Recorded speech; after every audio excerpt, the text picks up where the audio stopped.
This resilience stems partly from the sheer difficulty of targeting these massive ships, but also from their powerful symbolic status.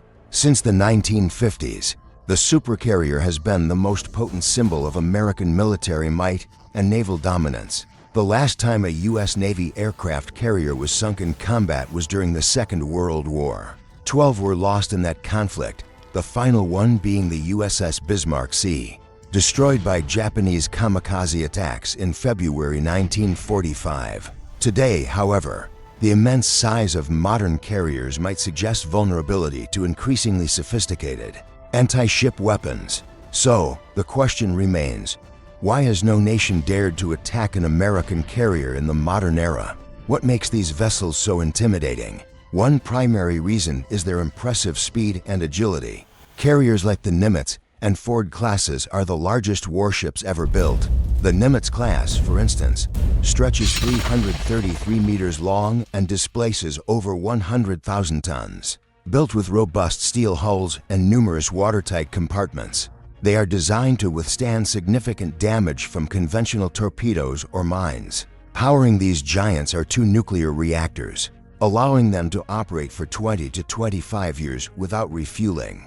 This nuclear propulsion drives for propellers, generating immense power that allows these massive ships, despite weighing over 100,000 tons, to reach speeds exceeding 30 knots. This speed makes them incredibly difficult for slower submarines to detect and track. Within just 30 minutes of being potentially spotted, a carrier can expand its possible location across a 700 square mile area.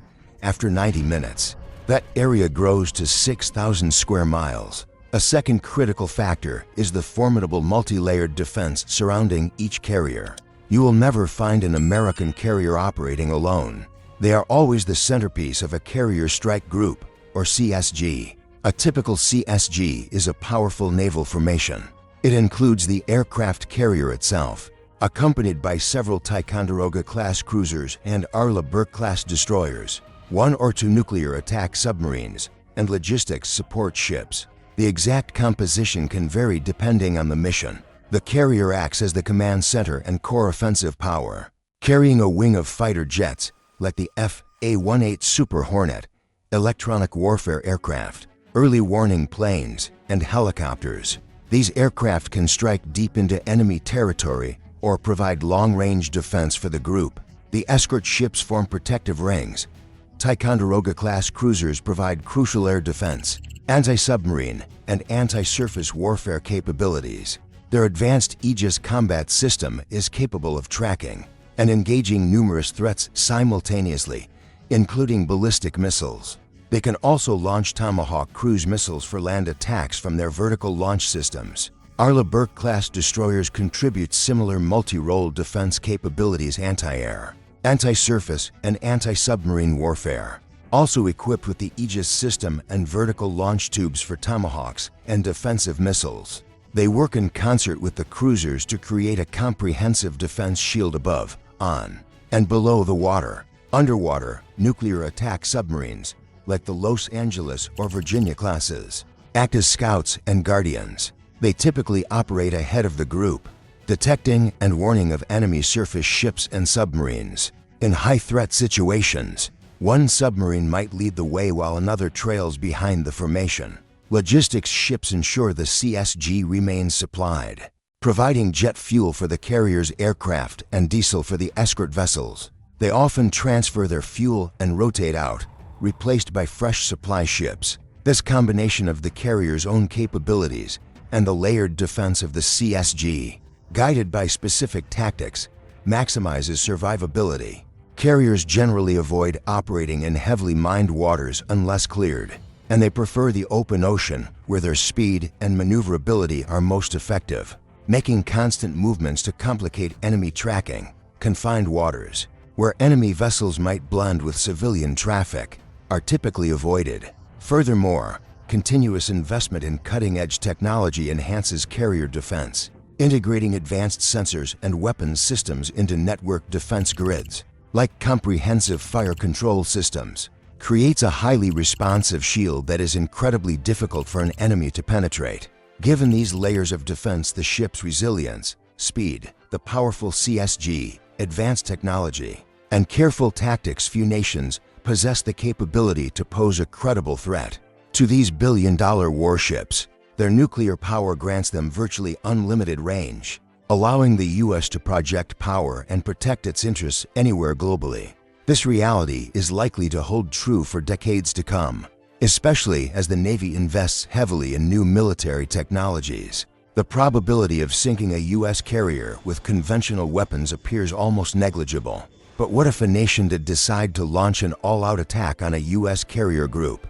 The consequences would likely be catastrophic, potentially escalating into a major global conflict, even World War III. While a surprise conventional attack might achieve initial success, the political and public reaction in the United States would be immense, demanding severe retribution.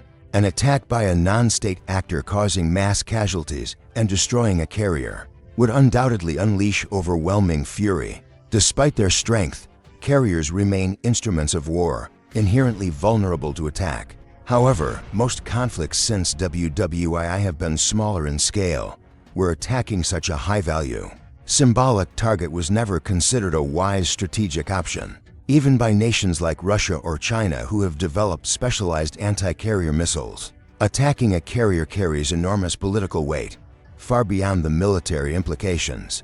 There's also no guarantee of success. How many missiles would it take to actually sink one? The U.S. Navy tested this in 2005, using the decommissioned carrier USS America as a target. After nearly 4 weeks of sustained attacks from above and below the waterline, the ship was finally scuttled, demonstrating the incredible toughness built into these vessels. They are designed to absorb massive damage and remain afloat. The odds of a single conventional missile achieving a kill seem incredibly low. Then there's the human cost.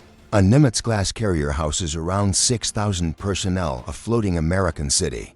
A successful attack could result in casualties exceeding those of entire wars, like the Iraq War, in mere minutes. Historically, the sinking of large warships often means catastrophic loss of life. When the British battlecruiser HMS Hood sank in 1941, only 3 out of 1,418 crew members survived. Any potential attacker must weigh this devastating human toll. Furthermore, sinking one carrier doesn't eliminate the U.S. Navy's power.